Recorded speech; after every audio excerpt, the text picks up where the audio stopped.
स्वागत है। आज हम बात करने वाले हैं महाभारत की। ये मानव सभ्यता की सबसे पुरानी और शायद सबसे लंबी महागाथाओं में से एक है।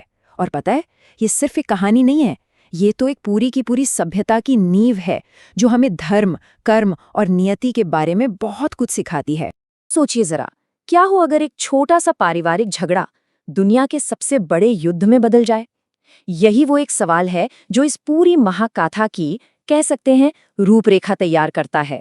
ये इतनी विशाल कहानी को एक ऐसे संघर्ष से जोड़ता है जिसे हम सब आसानी से समझ सकते हैं, एक परिवार के अंदर का संघर्ष। तो चलिए इस महागाथा की गहराइयों में उतरते हैं। तो कहानी शुरू कहाँ से होती है? इसकी शुरुआत होती है एक शाही परिवार के बंटवारे से। हस्तिनापुर का सिंहासन और उसके लिए दो चचेरे भाइयों के समूहों के बीच एक दुश्मनी पैदा होती है। एक ऐसी दुश्मनी जो आगे चलकर एक भयानक विनाश का कारण बनती है। अच्छा, तो इस पूरे संघर्ष को समझने के लिए हमें थोड़ा पीछे जाकर इनके वंश को देखना होगा। देखिए, कहानी शुरू तो होती है राजा शांतनु से, लेकिन असली मोड़ तब आता है जब भीष्म एक प्रतिज्ञा लेते हैं और उसी की वजह से उत्तराधिकार का एक बड़ा संकट खड़ा हो जाता है। और बस इसी से धृतराष्ट्र और पांडु के बेटों यानी कौरवों और पांडवों के बीच दुश्मनी की नींव पड़ जाती है। यही दोनों इस पूरी कहानी के केंद्र में हैं। तो इस संघर्ष के दो पक्ष हैं, बिल्कुल साफ। एक तरफ है पांडु के 5 बेटे जिन्हें हम पांडव कहते हैं, और इनका नेतृत्व कर रहे हैं धर्मराज युधिष्ठिर। और उनके सामने कौन है? धृतराष्ट्र के 100 बेटे यानी कौरव, जिनका नेता है बेहद ईर्ष्यालु दुर्योधन। और बस यहीं से अच्छाई और बुराई की ये महान गाथा शुरू हो जाती है। और ये कोई बड़ी उम्र की दुश्मनी नहीं थी, ये तो बचपन से ही शुरू हो गई थी। दुर्योधन को अपने चचेरे भाइयों की काबिलियत से, खासकर अर्जुन की तीरंदाजी से बहुत जलन होती थी। और जानते हैं, उसकी यही जलन, यही ईर्ष्या पारिवारिक रिश्तों में जहर घोल देती है और आने वाले महाविनाश की नींव रखती है। और फिर ये दुश्मनी और भी ज्यादा गहरी होती चली जाती है। जो पहले बचपन की नोकझोंक थी, वो अब खुलेआम धोखेबाजी और सबके सामने किए जाने वाले अपमान में बदल जाती है। कहानी अब एक ऐसे मोड़ पर आ जाती है जहां से, सच कहूं तो, वापसी का कोई रास्ता ही नहीं बचता। कौरवों ने तो हद ही कर दी। उन्होंने पांडवों को लाक्षागृह में जिंदा जलाकर मारने की कोशिश की, लेकिन वो किसी तरह बच निकले। इसके बाद शांति बनाए रखने के लिए राज्य का बंटवारा हुआ। पांडवों ने अपनी मेहनत से इंद्रप्रस्थ जैसा एक शानदार शहर बना दिया। लेकिन इसी शान शौकत को देखकर दुर्योधन की नफरत और भी बढ़ गई और उसने बदला लेने की ठान।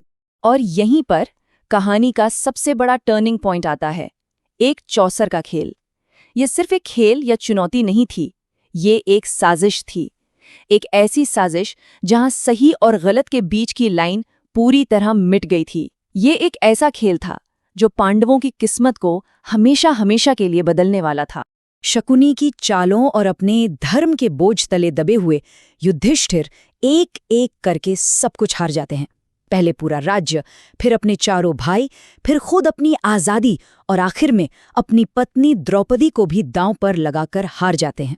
ये पांडवों के लिए सबसे बड़ा, सबसे भयंकर अपमान था। और इस खेल का नतीजा क्या निकला? नतीजा था 13 साल का कठोर वनवास। इस वनवास ने पांडवों को सत्ता से तो दूर कर दिया, बिल्कुल, लेकिन इसने उन्हें तैयारी करने और अपने अपमान का बदला लेने के रास्ते पर भी डाल दिया। जब शांति कायम करने की सारी कोशिशें सारी की सारी नाकाम हो जाती हैं, तब एक ऐसे महायुद्ध का मंच तैयार होता है जो इतिहास का सबसे विनाशकारी युद्ध बनने वाला था। और ये सिर्फ जमीन का टुकड़ा जीतने के लिए नहीं था, ये युद्ध था धर्म के लिए। अब इस युद्ध को समझना है तो धर्म शब्द को समझना बहुत जरूरी है। धर्म ही तो इस पूरी कहानी का केंद्र है। देखिए, इसका मतलब सिर्फ कर्तव्य या ड्यूटी नहीं है, ये वो नैतिक व्यवस्था है, वो कॉस्मिक ऑर्डर है जो पूरे ब्रह्मांड को बैलेंस में रखती है। और ये युद्ध इसी धर्म को फिर से स्थापित करने के लिए लड़ा जाना था। अब सोचिए, कुरुक्षेत्र का मैदान, दोनों सेनाएं आमने सामने खड़ी हैं। तभी पांडवों का सबसे बड़ा योद्धा अर्जुन अपने ही परिवार वालों को, अपने गुरुओं को, अपने बड़ों को सामने देखकर कांप उठता है। वो अपने हथियार डाल देता है, वो इस लड़ाई का मकसद ही भूल जाता है। और बस इसी संकट के पल में अर्जुन के सारथी बने भगवान कृष्ण उसे भगवत गीता का उपदेश देते हैं। वो उसे उसके कर्तव्य की, उसके धर्म की याद दिलाते हैं और लड़ने के लिए उसके टूटे हुए संकल्प को फिर से मजबूत करते हैं। सिर्फ 18 दिन। कुरुक्षेत्र का ये महायुद्ध कुल 18 दिनों तक चला। सुनने में ये समय शायद ज्यादा ना लगे, लेकिन ये इतिहास के सबसे विनाशकारी संघर्षों में से एक बन गया। इन 18 दिनों में इतनी तबाही हुई जितनी दुनिया ने शायद पहले कभी नहीं देखी थी। ये दिखाता है कि ये युद्ध कितना भयानक था। इस युद्ध में कोई नहीं बचा। दोनों ही तरफ के बड़े बड़े योद्धा मारे गए। पितामह भीष्म, गुरु द्रोण, महान योद्धा कर्ण, युवा अभिमन्यु और आखिर में दुर्योधन भी। ये दिखाता है कि इस युद्ध की कीमत कितनी भारी और कितनी व्यक्तिगत थी। लगभग कोई भी नहीं बचा।